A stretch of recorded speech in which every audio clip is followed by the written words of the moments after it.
De Antillen. Tussen de Atlantische en de Grote Oceaan, op een kruispunt van verbindingswegen tussen Noord- en Zuid-Amerika, een zwerm eilanden in de Caraïbische Zee. De Antillen. Op Sint Maarten lokken de baaien en de stranden. Het is er groen. Toch is het er moeilijk een bestaan te vinden. Er is geen industrie. Er is rust. En het is er mooi.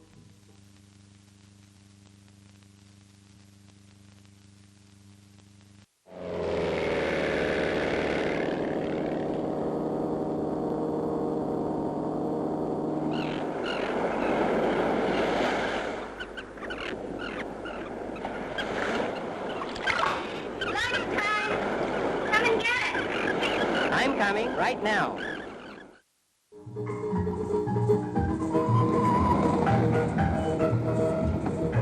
Don't take too long.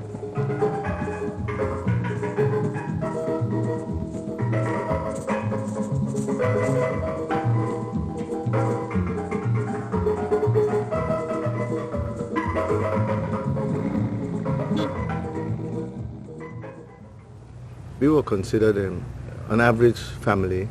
And my parents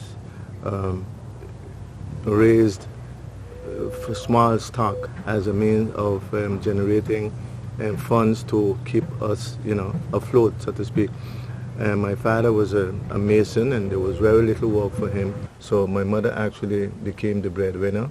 She did a lot of things to generate money to actually take care of us, her family. She was a tailorist by profession that made men's clothes, even from shoes to hat. My father, he got a job with the government later years, collecting maybe about 17 guilders a fortnight, which was a lot of money in those days, actually. In those days, everything that cost little. You could buy a tin of pet milk and double chew for 10 cents. And everything was cheap. But still for us it was expensive, because a housemaid used to work for 10 guilders a month. 10 guilders in 1 month. So wasn't much she could have bought from that salary. And it was a strap of fish for 1 guilder. There's about maybe 6 fish on the string, 1 guilder. And so everything was cheap. You get a nice pair of shoes for 10 guilders. You ever hear anything like it? And so it was good. You can live if you know how to, economically. Het Antilliaanse deel van Sint Maarten, dat zo groot is als Tolen, telt ruim 1700 inwoners, waarvan sommigen een bestaan vinden in de kreeftenvangst.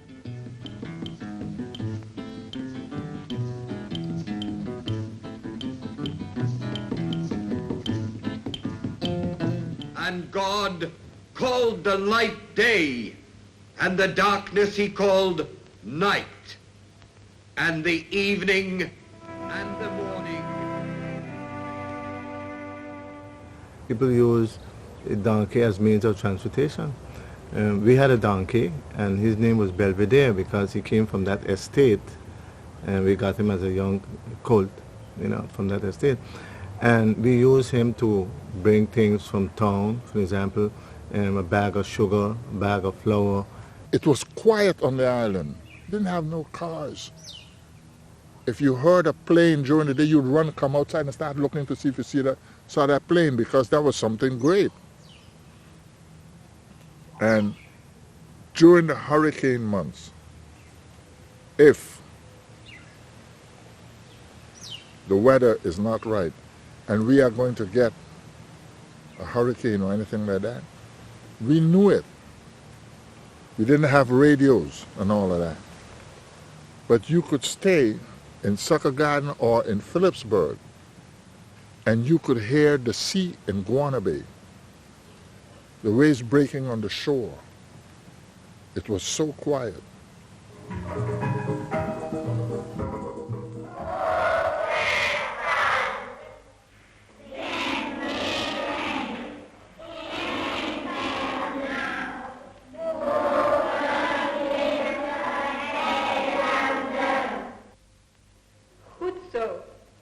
ended in Holland? In the classroom. You know, people were poor. And when I say poor, I mean poor. And a good friend of mine lives in St. Peter's, a big man today. He didn't come to school with shoes. He was very poor.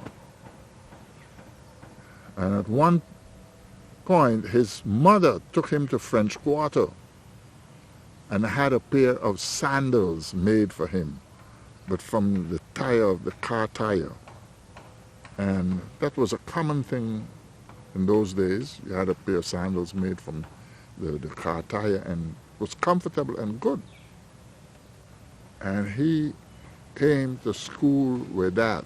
Well, I don't think he wore it to school 2 days.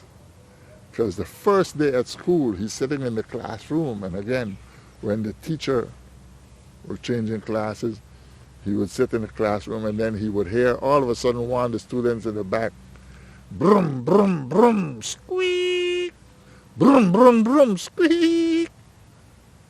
So he knew they were teasing him with his car tire sandals.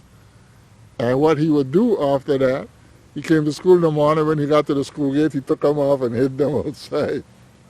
And, you know, these were all fun days.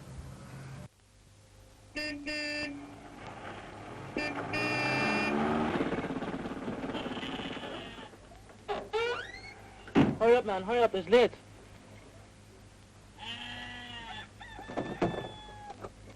Daddy, forget that. Come on. Come on. Get another phone. Put it in, put it in, put it in. Hurry, hurry. Elliot, man. Get him. Come on, quick. Get in front. Come on, quick. Come, hurry, man. Come, Carl, go down here. Our parents on the island always thought, your fathers always thought that their sons must have a trade. You must be a tradesman. You must be involved. You must have a profession doing something.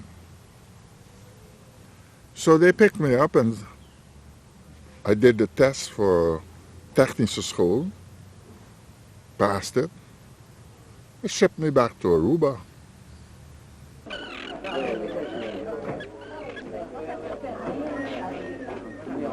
Your attention, please. All KLM passengers with destination Curaçao and Aruba, please board the aircraft. Good, Carl. Good luck, Carl, and take care of yourself. Don't forget the red, Carl.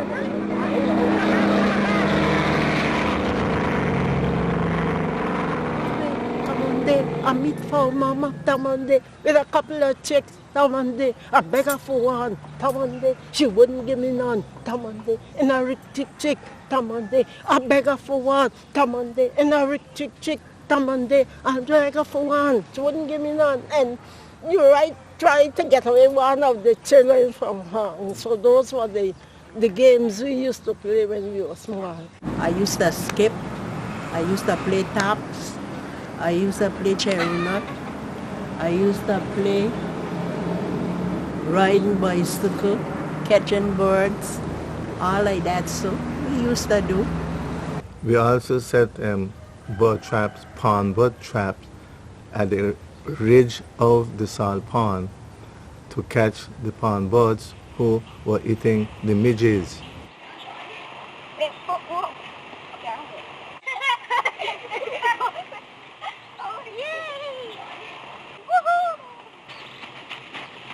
Let's catch some birds. Okay. We'll need 2 sticks, 1 long cord, and some horsehair. Okay, I'll go find the sticks. I'll go find the cord and you go find the horsehair. Sure. And when we finish school, we'll go run quick to the edge of the pond and see how many pond birds we caught. We would catch them, pick them up on the string, bring them home, and you just skin them by pulling the skin off, and we roasted them, and they were well seasoned from being around the pond, so they didn't need any extra season, and we ate them. So it was fun as well as a way of getting something to eat.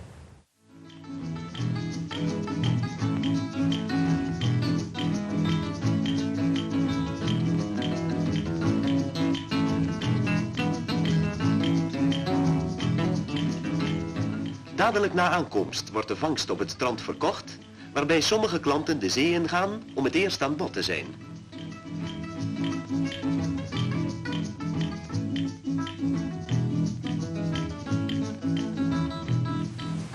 Kids used to come here in the mornings, and I myself used to be here with my line fishing.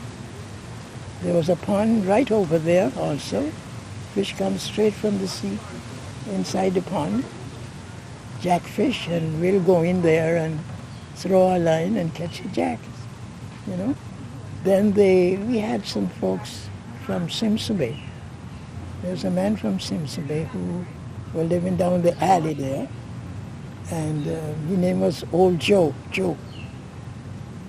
And he used to come with his net and throw the net all around. And all the people would come and help him, you know, pull the net. And you see the fish jumping up and jumping up. When the fish realizes that it's coming to land, it jumps on the sand, and everybody trying to grab the fish, and if it's slipping out, you can't go on. I used to shoot for the whole island, French and Dutch side. We didn't have cold storage and boats bringing meat and chicken like now. Everything was from the yard, the sea, or the hills. Yes. So the food was fresh food. No one had refrigerator. And back those days, we eat a lot of fish with corn fungi, sweet potato, cassava, and they used to like to make a lot of dumplings and so. And they used to cook a lot of corn pork and green banana and dumpling and your seed. And then they get the head and the foot from the sheep, and they cook a big pan of soup. I used to put on a pot with seawater to boil and go right there. And by the time I get back with a bucket of wilks, I put them in to boil. That's how many wilks it had. Lobster. I used to catch the lobster in my fish pot and crush them and put them back as bait. Now you can't afford that anymore. I mean, we had, at night you go with a torch, and we go up on the crawl, and in half an hour you have a corn bag full of crayfish, lobster, young lobster. There's nothing left. Everything gone. Everything gone.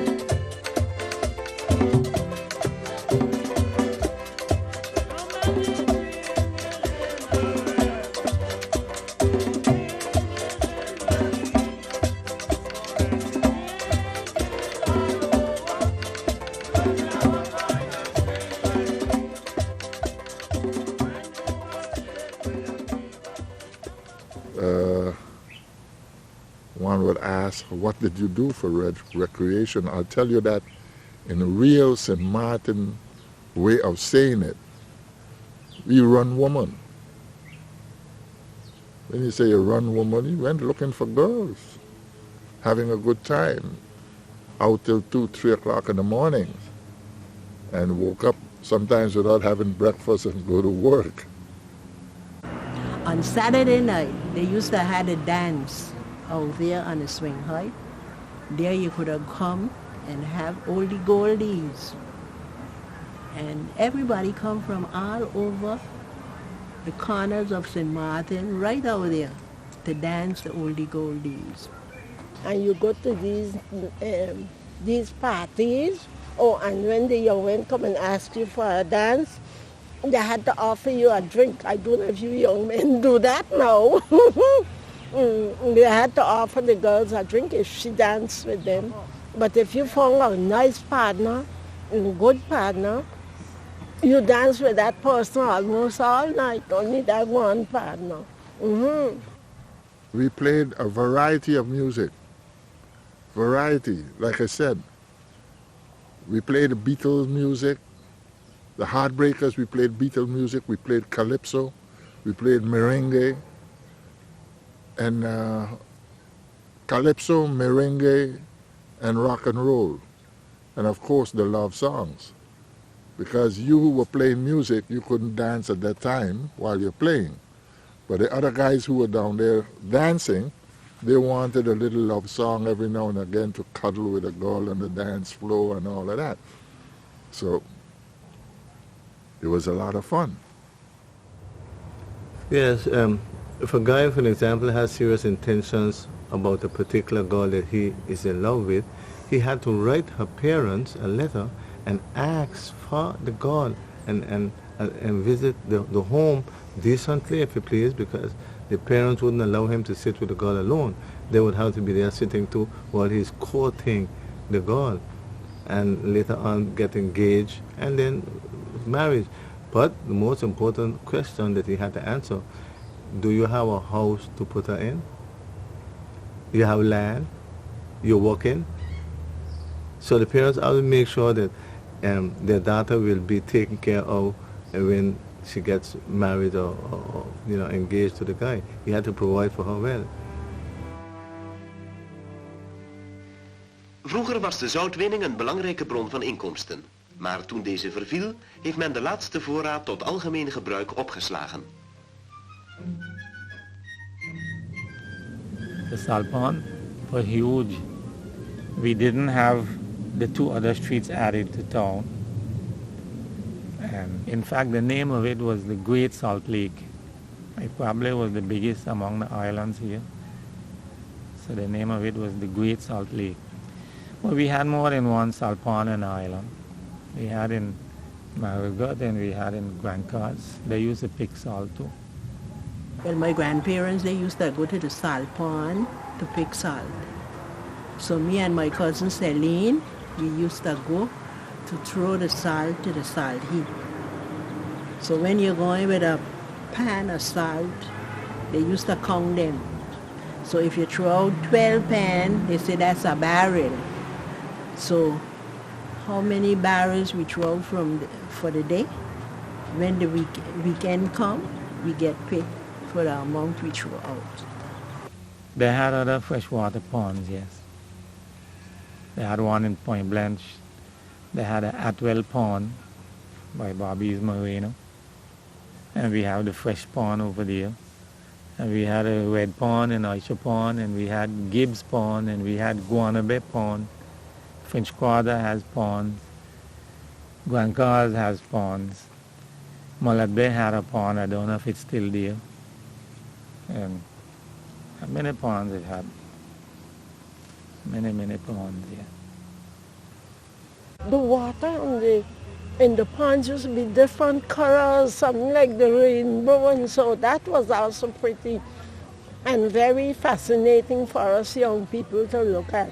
And on Sunday afternoon, after Sunday school, you boys and girls, teenagers, just walk up there and looking, admiring the salt and so, and admiring the people picking the salt. Yeah, it was nice. They have all been taken, they fill them in to build, construct houses and business places and whatnot. And they're still filling, they won't stop. They're still filling.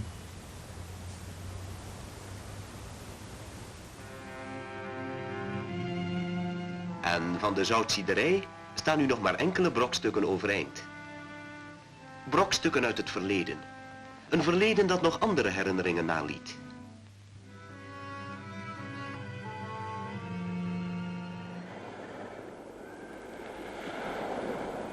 In the early days here, it was a lot of fun, a lot of fun, a lot of fun. I have memories of good days. There were also sad days. But you couldn't have everything. But we had fun.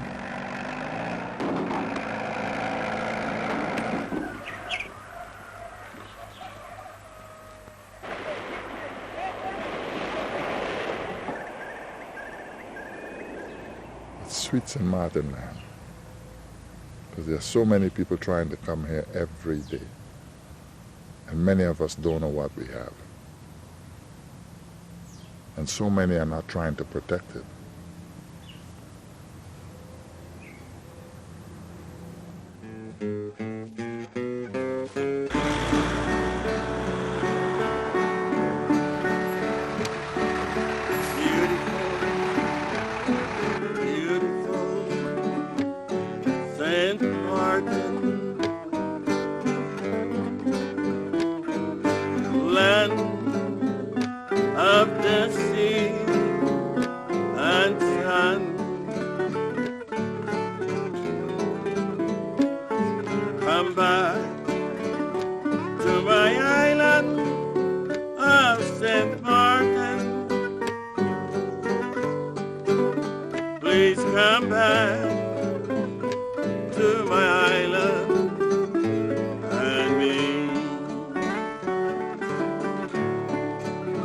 Please come back with an eye.